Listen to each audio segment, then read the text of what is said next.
هو ايه ده بقى؟ ده الاهلي بقى؟ كسبنا بقى؟ ده اداء بقى؟ ده ايه القرف اللي احنا شفناه ده؟ ايه الاداء وقله الروح وايه المسباس وايه الهجمات ويا محمد شريف؟ هو ايه اللي جابك من السعوديه؟ هو مين اللي رجعه يا جماعه من السعوديه؟ مين اللي رجعك يا حبيبي؟ هو انت كنت الكوره اللي جات لك دي تفكر نفسك انت بتلعب مساك؟ انت مفكر نفسك كنت بتلعب مساك؟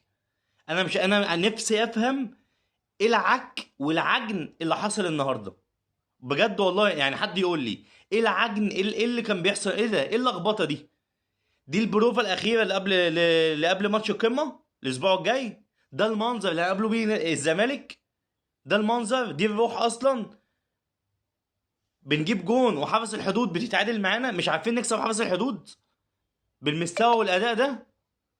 والله حرام عليكم، اقسم بالله حرام عليكم. ده مفيش دم ومفيش لعب. هو حلو قوي كده، حلو الكابتن عماد النحاس، شكرا ليك. الاهلي لازم يتعاقد فورا مع مدير اجنبي ونخلص من الحكايه دي. احنا ما بنلعبش كوره يا جماعه، الكوره سهله جدا. احنا ما بنلعبش كوره. لكن الاداء اللي احنا شفناه دوت والعجن اللي احنا بنشوفوه ده، ايه ده؟ ده اللعيبه تايهه خالص.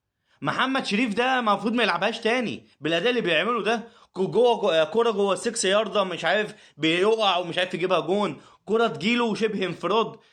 ايه ده؟ هو انت مهاجم بالطريقه دي؟ انت بالطريقه دي مهاجم اصلا؟ بالطريقه دي انت مش عارف تلعب مهاجم. انت ولا مساك، انت حتى التقطيعه دي مش تقطيعه مساك. حرام بجد. بنضيع فرص، بنضيع جوان، بنضيع كل حاجه. يعني قلنا نكسب من غير اداء، بس مش بالمنظر ده، مش بالاداء ده. في حاجه غلط انا مش فاهمها بتحصل يعني. احنا دخل فينا حد دلوقتي 8 تجوان، انتوا متخيلين؟ انتوا متخيلين؟ ده الاسبوع السابع داخل فينا 7 تجوان. مصطفى الشوبير بيعمل إيه؟ انا مش عارف برضه. جونين هبل منه.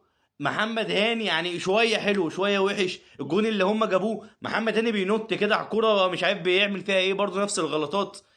هو ايه اللي بيحصل ده؟ انا نفسي افهم ايه اللي بيحصل ده.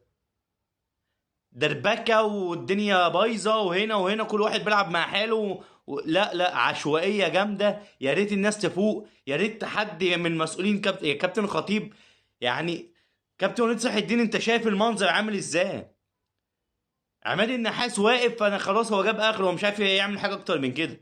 هو الراجل ده كده خلاص يشكر، مش عارف يعمل حاجه اكتر من كده.